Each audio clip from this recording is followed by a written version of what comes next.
Good afternoon. तो आज से हम लोग रिवीजन स्टार्ट करेंगे।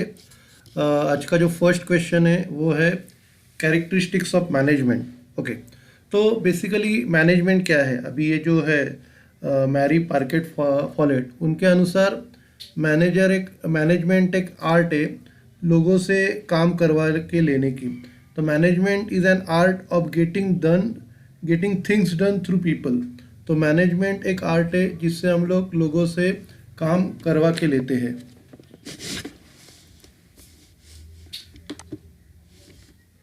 फिर ये जो है हेनरी फेयोल, इनके अनुसार management is to forecast, to plan, to organise, to command, to coordinate and to control activities of the others. तो ये ज़्यादा फोकस करते फंक्शंस के ऊपर, मतलब फोरकास्ट करना आगे क्या आने वाला है, बाद में प्लान करना, ऑर्गेनाइज करना, कमांड, कोऑर्डिनेट और कंट्रोल करना एक्टिविटीज़ को, उसको मैनेजमेंट बोलते हैं।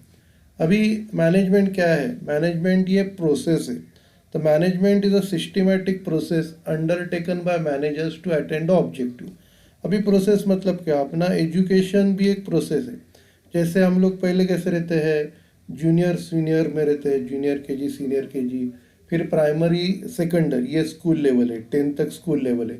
उसके बाद आपका जूनियर कॉलेज, सीनियर कॉलेज। तो ये क्या है? एजुकेशन की प्रोसेस है। तो उसी तरह मैनेजमेंट भी एक प्रोसेस है जिसमें प्लानिंग होता है। सबसे पहला प्लानिंग होता है, बाद में प्लानिंग में हम लोग क्या है, selecting goals and ways to achieve them. मतलब गोल सिलेक्ट करना है और कैसे अचीव करना है ये डिसाइड करना है। बाद में ऑर्गेनाइजिंग रिसोर्सेज, बाद में अपने को क्या करना है, प्लानिंग, हाँ प्लानिंग के बाद ऑर्गेनाइजिंग है। असाइनिंग रिसोर्सेज फॉर टास्क, मतलब जो काम करना है उसको रिसोर्स एलोकेट करने हैं। फिर कंट्रोलिंग, लीडिंग और कंट्रोलिंग, डायरेक्टिंग और लीडिंग एक ही है।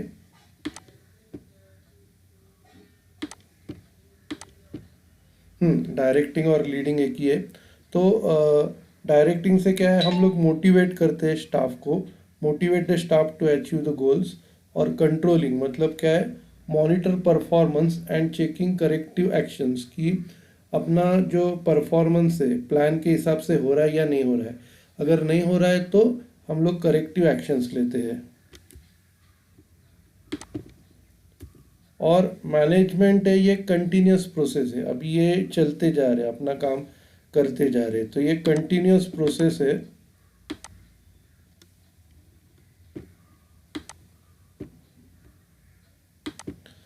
तो मैनेजमेंट है ये कंटिन्यूस प्रोसेस है। As long as the organization exist there is a need to achieve goal. जब तक ऑर्गेनाइजेशन चलती है तब तक अपने को गोल अचीव करने हैं। And therefore there is a need for managerial process on a continuous basis. तो एक नीड है मैनेजरियल प्रोसेस की कंटिन्यूस बेसिस पे। फिर ऑल परवेसिव, मैनेजमेंट सब जगह लगता है। Management is an activity that touches all walks of life. It is applicable not only to business organization but also to non business organization such as educational institution, charitable trust etcetera. तो सिर्फ वो business organisation के लिए ही applicable नहीं है, वो non business association के लिए भी एप्लीकेबल है, जैसे एजुकेशनल इंस्टीट्यूशन है, चैरिटेबल ट्रस्ट है, एक्सेट्रा। अभी देखो, ये एक आईटी कंपनी, इसके लिए भी लगता है, स्कूल है उसके लिए भी लगता है, और ये हॉस्पिटल है इसके लिए भी लगता है। Management is also applicable to individual activities such as study. हम लोग स्टडी भी कर रहे हैं तो भी मैनेजमेंट लगता है। फिर प्रोफेशनल अप्रोच, अभी के जो मैनेजर्स है वो प्रोफेशनल अप्रोच अडॉप्ट करते हैं in getting the work done from the subordinates. अपने सबॉर्डिनेट से काम निकालने के लिए मैनेजर लोग प्रोफेशनल अप्रोच इस्तेमाल करते हैं। अभी प्रोफेशनल मैनेजर क्या करते हैं, डेलीगेट अथॉरिटी, लोगों को अथॉरिटी देते हैं ये काम करने के लिए। बाद में इनवाइट सजेशन इनवाइट करते हैं। और इधर इनकरेज इनिशिएटिव, अगर कोई अच्छा काम कर रहा है तो ये इनिशिएटिव इनकरेज करते हैं। अब ये मीटिंग में ये सब हो रहा है कि अथॉरिटी दी जा रही है, सजेशन ले रहा है, या आदमी सजेशन बता रहा है, तो ये सब क्या है, ये प्रोफेशनल अप्रोच है। फिर मैनेजमेंट एक ग्रुप एक्टिविटी है। Proper management requires team work. तो मैनेजमेंट अच्छा करने के लिए एक टीम वर्क चाहिए। The combine efforts of all the managers bring success to the organization. सभी लोगों के एफर्ट से सक्सेस मिलता है ऑर्गेनाइजेशन को। A single manager however capable may not be able to attain organizational goals without the support of the organization। एक अकेला manager बिना दूसरे सपोर्ट से ऑर्गेनाइजेशन गोल्स अचीव नहीं कर सकता। बाद में गेटिंग थिंग्स डन, मतलब लोगों से अपने को काम करवा के लेने का है। Management involve getting things done through the employees, आपको लोगों से काम करवा के लेने का है। To get the work done, management needs to lead the subordinate। सबसे पहला उनको बताना है कि आपको क्या क्या अपॉर्चुनिटीज़ है ग्रो करने की, तो उसको बोलते हैं लीड करना। Provide them opportunities to grow their knowledge and skill. फिर कम्युनिकेट करना, communicate honestly and frequently with each employee in a group. आपको हर एक एम्प्लॉय को कम्युनिकेट करना है हॉनेस्टली और फ्रिक्वेंटली। बाद में मोटिवेट करना उनको, या अभी इनका बर्थडे सेलिब्रेट कर रहे हैं तो उनको मोटिवेट करते हैं। Show appreciation of your customers, तो उससे क्या होता है, आप लोगों से काम करवा के ले सकते हैं।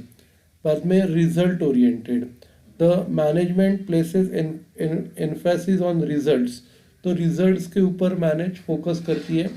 The activities of the managers are focus on the attainment of the goals of the result. दो मैनेजर्स का जो एक्टिविटीज़ है वो फोकस करता है गोल्स अचीव करने के लिए। It is not just activities that matters but better result. सिर्फ एक्टिविटीज़ ही मैटर करता है ऐसा नहीं, लेकिन अच्छा रिजल्ट भी निकलना चाहिए। The result can be in form of reduction end of vestiges. पहले देखो ये डस्टबिन में ज़्यादा वेस्टेज था, अभी थोड़ा कम हो गया, अभी एकदम कम है। और ऑप्टिमम यूज़ ऑफ रिसोर्सेज, तो जो रिसोर्सेज लगते हैं मेरे सक्सेसफुल बिजनेस के लिए, फिजिकल, ह्यूमन, फाइनेंशियल, इंटेलेक्चुअल, तो उसका कम से कम यूज़ करना। बाद में मोटिवेटेड वर्कफोर्स, अभी ये 5 लोग जो है ये मोटिवेटेड है, ये काम करने के लिए रेडी है। एनहेंस हायर एफिशिएंसी, उसका एफिशिएंसी भी बढ़ रहा है, मतलब पहले कम था अभी ये बढ़ते जा रहा है। फिर मैनेजमेंट जो है ये art as well as science, ये दोनों भी है। There is a considerable debate as to whether management is an art और साइंस। तो अभी ये डिबेट है कि मैनेजमेंट आर्ट है या साइंस है। In practice management is an art. Practice हम लोग कर रहे हैं तो मैनेजमेंट प्रैक्टिकली ये आर्ट है। However a manager can work better by using organize knowledge, मतलब जो नॉलेज है उसको पढ़ के मैनेजर अच्छा काम कर सकता है। Therefore management as characterized of both art and science, both art as well as science. तो मैनेजमेंट में आर्ट और साइंस दोनों का भी कैरेक्टरिस्टिक्स शामिल है।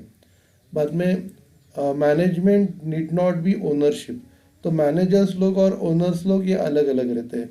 इन large organization management and owners need not be one and same.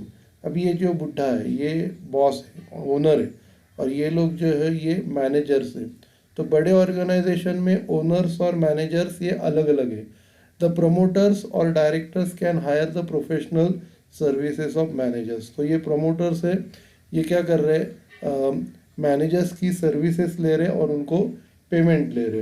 However in small organization owners themselves undertake management activities. तो अगर ऑर्गेनाइजेशन छोटा रहेगा ओनर्स खुद मैनेजमेंट का काम देखते हैं।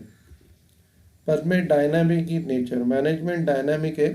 Management need to be creative and innovative, मतलब नए नए आइडियाज़ आने चाहिए। जैसे इसको आइडिया आ रहा है, the success and survival of the organization largely depends upon innovation.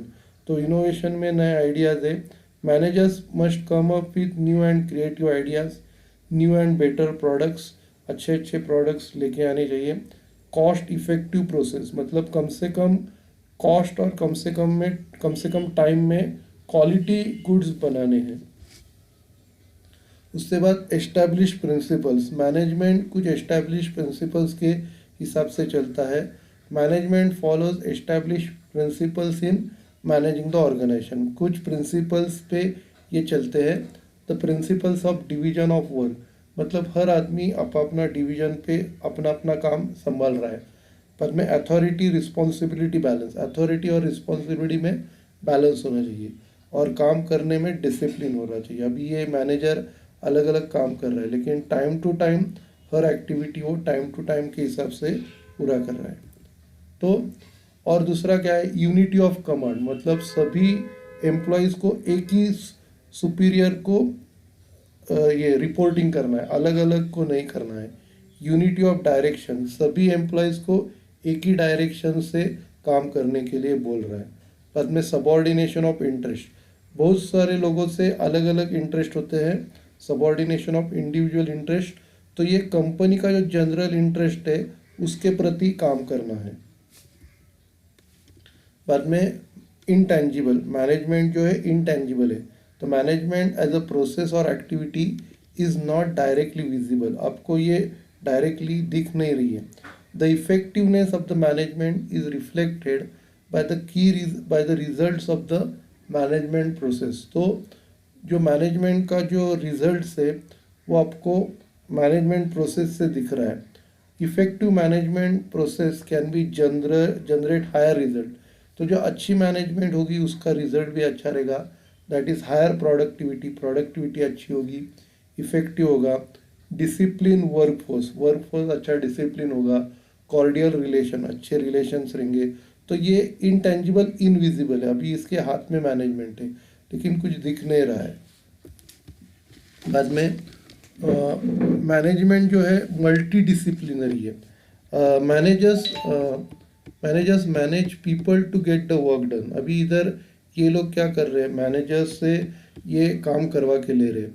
They have to provide direction and guidance to the employees, अभी ये डायरेक्शन और गाइड कर रहा है ये एम्प्लॉय को कैसे काम करना है। Therefore management need to have proper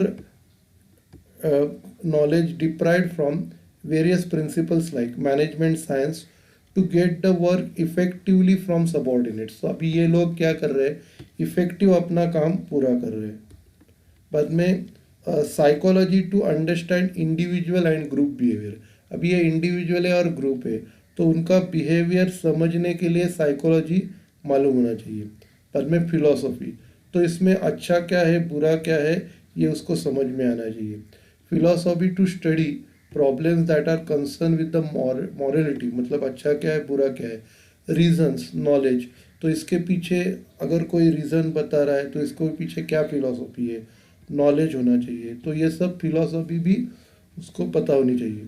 economics to make the best use of available resources, तो जो रिसोर्सेज है लैंड लेबर कैपिटल एंटरप्राइज, तो उसका प्रॉपर यूज़ उसको करने को आना चाहिए। ठीक है, तो आज का लेक्चर ख़त्म करते हैं, फिर अगले लेक्चर में और हम लोग अपना रिवीजन लेक्चर करेंगे। Okay, thank you.